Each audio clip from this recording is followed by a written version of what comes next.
Welcome to my channel motivate. நான் உங்கள் doctor Anantharoopan.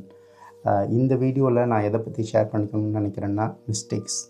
நம்ம வாழ்க்கையில் நம்ம செய்கிற தவறுகளை எப்படி பார்க்கணும், அதிலிருந்து என்ன கற்றுக்க முடியும், அது எப்படி நம்ம யூஸ் பண்ணிக்க முடியும், என்னுடைய அனுபவம் என்ன, இதை பற்றி தான் நான் உங்கள்கிட்ட இந்த வீடியோவில் ஷேர் பண்ணிக்க போகிறேன்.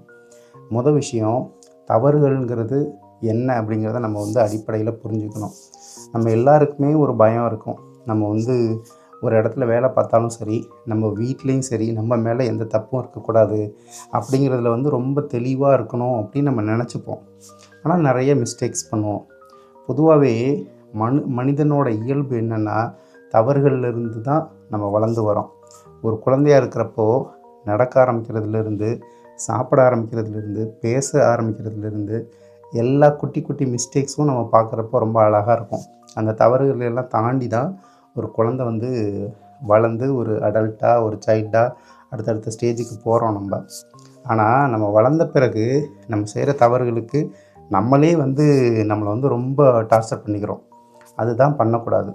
ஸோ இந்த வீடியோவில் இந்த தவறுகள்லேருந்து நம்ம எப்படி கற்றுக்கலாம், நான் என்னெல்லாம் கற்றுக்கிட்டேன், என்னுடைய இளமை பருவத்தில் நான் பண்ண தவறுகள் என்ன, அதிலிருந்து நான் எப்படி கற்றுக்கிட்டேன், இப்போ நான் என்னையை பற்றி பர்சனலாக நான் அதை எப்படி பார்க்குறேன், இப்போது என்னுடைய வாழ்க்கையை நான் எப்படி டீல் பண்ணிக்கிறேன் அப்படிங்கிறத தான் இந்த வீடியோவில் ஷேர் பண்ணிக்க போகிறேன். வாங்க பார்க்கலாம்.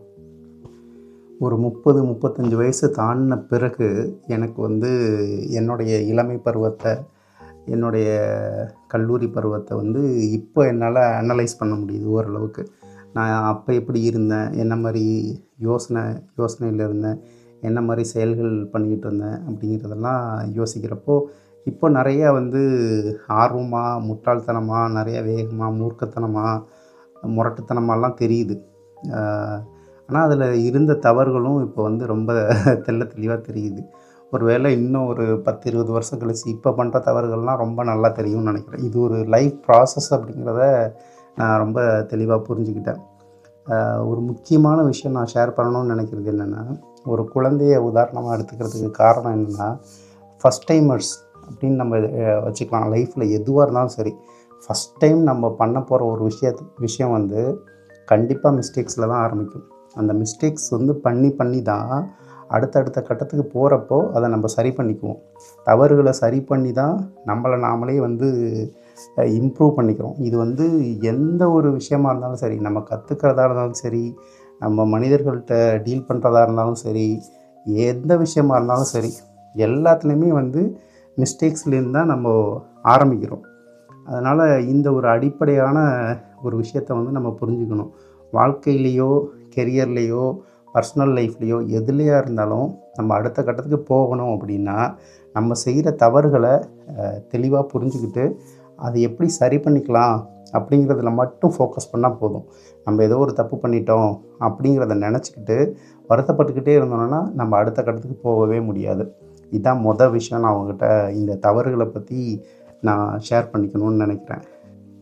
ரெண்டாவது விஷயம் என்னென்னா, எல்லா தவறுகளுமே நம்மளுடைய பெரும் தோல்வி இல்லை அப்படிங்கிறத நான் புரிஞ்சுக்கிட்டேன்.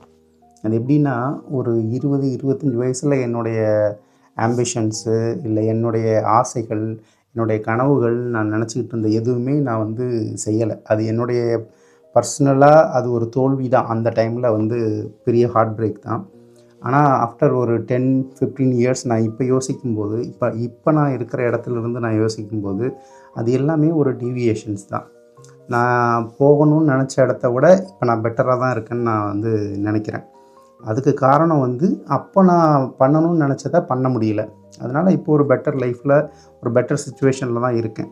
அது மாதிரி உங்களுக்கு நீங்கள் செய்கிற ஏதோ ஒரு மிஸ்டேக்ஸோ, இல்லை ஒரு டெசிஷன் மேக்கிங்கில் ஏற்படுற ஒரு சின்ன ஒரு சேஞ்சஸோ அந்த டைமில் அது ஒரு ஹார்ட் பிரேக்காக தான் இருக்கும்.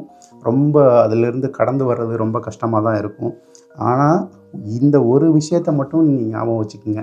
நமக்கு ஒரு விஷயம் நடக்கலை, நம்ம ஏதோ ஒரு விஷயத்தில் தவறு பண்ணுறோம் அப்படின்னா, அது அப்படியே ஒரு பெருந்தோல்வியோ, இல்லை அது டெட் எண்டு அப்படிங்கிற மாதிரி நீங்கள் நினைக்காமல் இருந்தாலே போதுமான விஷயம்.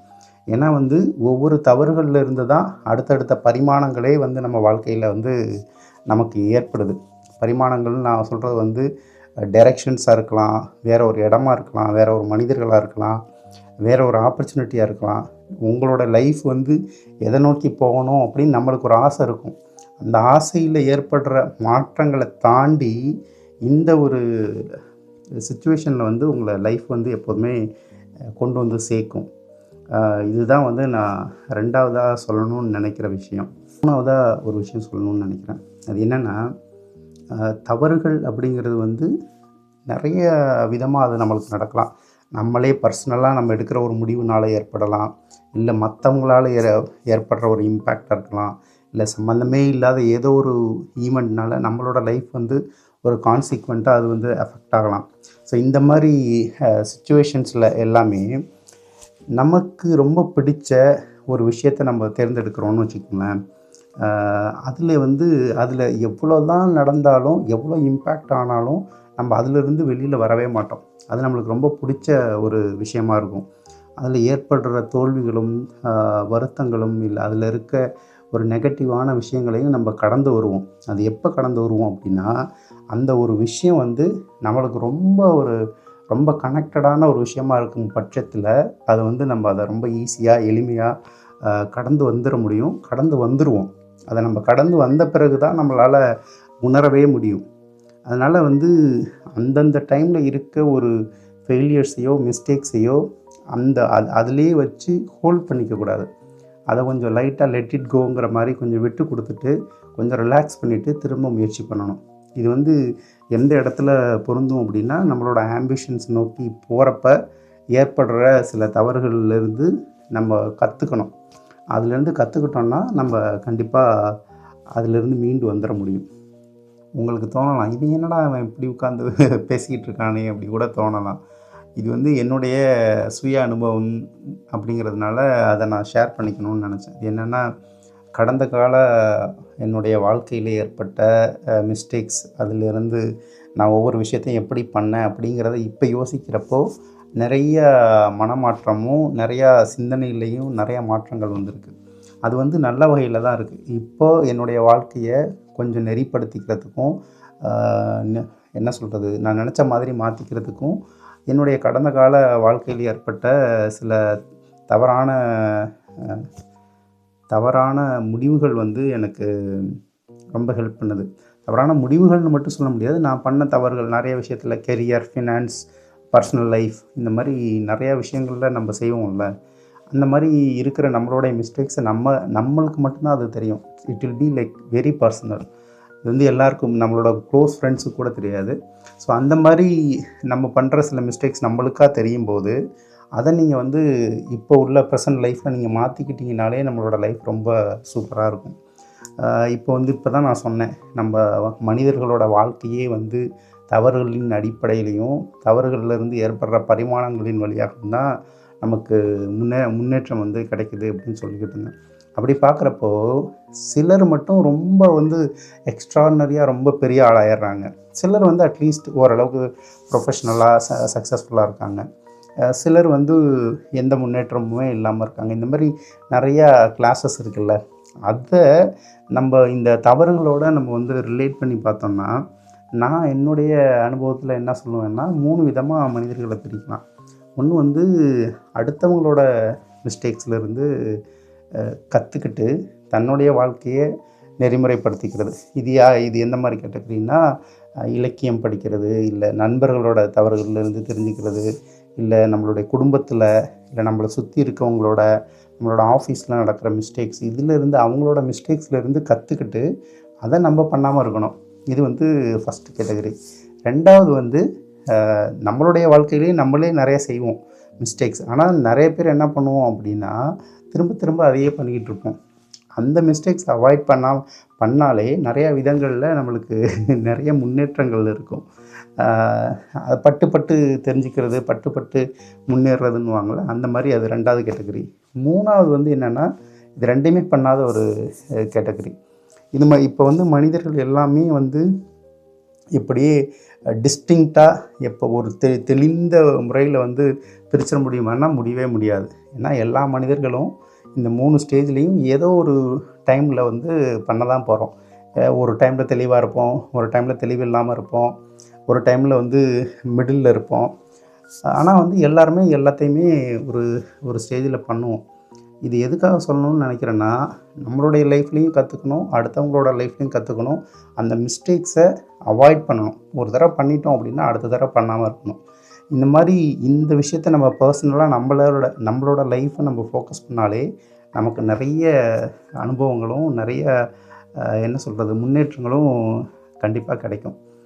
இதுதான் நான் ஷேர் பண்ணணும்னு நினச்ச அடுத்த முக்கியமான விஷயம். கடைசியாக வந்து என்னுடைய வாழ்க்கையில் நான் செஞ்ச தவறுகள்னு சொன்னேன்ல, பர்சனலாக இருக்கலாம், ஃபினான்ஸாக இருக்கலாம், கெரியர் வைஸாக இருக்கலாம். தவறுகள்னால் நான் ஒரு விஷயம் பண்ணணுன்னு ஆசைப்பட்டேன், அது பண்ண முடியல. ஹார்ட் பிரேக், ஃபெயிலியர், டிப்ரெஷன், அது இதுன்னு ஏகப்பட்ட டிவியேஷன்ஸ்லாம் ஆகி இப்போ I am very well settled. அதை நான் பின்னோக்கி பார்க்கும்போது என்னுடைய எல்லா தவறுகளுக்கும் ஒரு விஷயம் வந்து ரொம்ப மூல காரணமாக இருந்துச்சு. அது என்னென்னா பயம். அந்த பயம் வந்து டிஃப்ரெண்ட் ஃபேக்டர்ஸாக பர்சனலாக வந்துச்சு, கெரியராக இருந்துச்சு, ஃபினான்ஸாக இருந்துச்சு, வேரியஸ் ஆஸ்பெக்ட்ஸ், சோஷியல் ஆஸ்பெக்ட்ஸ் இருந்துச்சு. ஸோ இந்த மாதிரி நிறைய ஆஸ்பெக்ட்ஸில் பயம் வந்து என்னுடைய முடிவுகளை வந்து நான் எடுத்த முடிவுகளுக்கு அது ரொம்ப ரொம்ப முக்கியமான ஒரு காரணமாக இருந்துச்சு. பகவத்கீதையாக இருக்கலாம், பைபிளாக இருக்கலாம், இந்த மாதிரி நிறையா புத்தகங்கள் இருக்குது, திருக்குறள் கூட இருக்குது. இது எல்லாமே வந்து என்ன சொல்லுதுன்னா, வாழ்க்கையில் நம்ம வந்து அவாய்ட் பண்ண வேண்டிய ரொம்ப ரொம்ப முக்கியமான ஒரு விஷயம் வந்து பயம். அந்த அந்த ஒரு விஷயந்தான் வந்து ஷேர் பண்ணிக்கணும்னு நினச்சேன். பயத்தை வந்து நீங்கள் இப்போ ஏதோ ஒரு விஷயம் பண்ணணும்னு நினைக்கிறீங்க, அது வந்து இது நடந்துருமோ, இது ஆயிருமோ, அவங்க இப்படி ஆயிடுவாங்களோ, இவங்க இப்படி ஆயிடுவாங்களோன்னு நம்ம மைண்டில் நம்ம நிறையா காம்பினேஷன்ஸ் ஓடிக்கிட்டே இருக்கும். அது வந்து சில சமயத்தில் உண்மையாக கூட இருக்கலாம், ஆனால் பொய்யாகவும் இருக்கலாம். 50-50 சான்ஸ் தான். அதனால் வந்து உங்களுக்கு என்ன பண்ணணும்னு தோணுதோ அதை பயம் இல்லாமல் பண்ணுங்கள். அடுத்து வந்து என்னுடைய மிஸ்டேக்ஸுக்கு வேறு சில காரணங்களும் இருக்குது.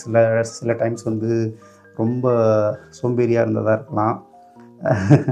சில டைமில் வந்து ரொம்ப கம்ஃபர்ட்டாக இருந்ததாக இருக்கலாம். அதோட எல்லாத்தையும் சேர்ந்து மேஜர் ஃபேக்டர் வந்து பயம். இந்த 3 விஷயத்தையும் நீங்கள் அவாய்ட் பண்ணிங்கன்னா நீங்கள் வந்து உங்களுடைய தவறுகளையும் அவாய்ட் பண்ணலாம். உங்களுடைய வாழ்க்கையில் இருந்த தவறுகளிலையும் சரி பண்ணிக்கிங்க. உங்களுடைய நண்பர்கள், உங்களுடைய சுற்று வட்டம், அதில் ஏற்படுற தவறுகளை நீங்களும் பண்ணாமல் இருங்க. இது மாதிரி என்னுடைய தவறுகள்லேருந்து நான் இப்போ என்னெல்லாம் கற்றுக்கிட்டேன் அப்படின்னா, நிறையா சகிப்புத்தன்மையை கற்றுக்கிட்டேன், நிறையா பொறுமையாக இருக்கேன், கொஞ்சம் தெளிவாக இருக்கேன்னு நினைக்கிறேன். இதை விட இப்போ கொஞ்சம் நல்லா யோசிக்கிறேன்னு நினைக்கிறேன். இது போக இதுக்கு முன்னாடி சொன்ன சில ஃபேக்டர்ஸையும் நான் வந்து ஆட் பண்ணிக்கிட்டு யோசிக்கிறேன். ஒரு விஷயத்தை செய்கிறதுக்கு முன்னாடி இப்போ நான் ரொம்ப தெளிவாக யோசிக்கிறேன்னு நினைக்கிறேன். திருவள்ளுவர் சொல்கிற மாதிரி தான், எண்ணி துணிக கர்மம். ஒரு விஷயத்தை செய்கிறதுக்கு முன்னாடி நல்லா ஆழமாக யோசித்து தெளிவாக முடிவெடுத்து இறங்கணும். இறங்கிட்டிங்கன்னா அதுக்கப்புறம் யோசிக்கவே கூடாது. நீங்கள் எடுக்கிற முடிவை சரியாக்க முடியும். எல்லாருமே அப்படி தான். நம்ம வந்து ஒரு முடிவை முன்னாடியே யோசிச்சுட்டு செய்கிறப்ப ஃபெயிலியர் ஆகலாம். அதுக்கு நிறைய காரணங்கள் நம்ம நிறையா சொல்ல முடியும். ஆனால் ஒரு முக்கியமான விஷயம் என்னென்னா, நீங்கள் என்னெல்லாம் முடிவு எடுத்தாலும் அதை சரியான ஒரு முடிவாக மாற்ற முடியும். இதுதான் வந்து பெட்டர் சாய்ஸ் அப்படிங்கிறத நிறைய அடி மிதி எல்லாம் பட்டதுக்கு அப்புறமா எனக்கு புரியுது. அதனால் நீங்கள் ஒரு விஷயத்தை தெளிவாக யோசிங்க, உங்களுடைய தவறுகளை திருத்திக்கிங்க, சரியான முடிவு எடுங்க, அந்த முடிவை சரியாக்குங்க. அவ்வளோதான் வந்து என்னுடைய வாழ்க்கையிலிருந்து நான் சொல்லணும்னு நினைக்கிற சில முக்கியமான தகவல்கள்னு நினைக்கிறேன். அடுத்த வீடியோவில் இன்னொரு விஷயத்தோடு நான் வந்து உங்களை சந்திக்கிறேன். அதுவரை உங்களிடமிருந்து விடைபெறுவது டாக்டர் ஆனந்த ரூபன்.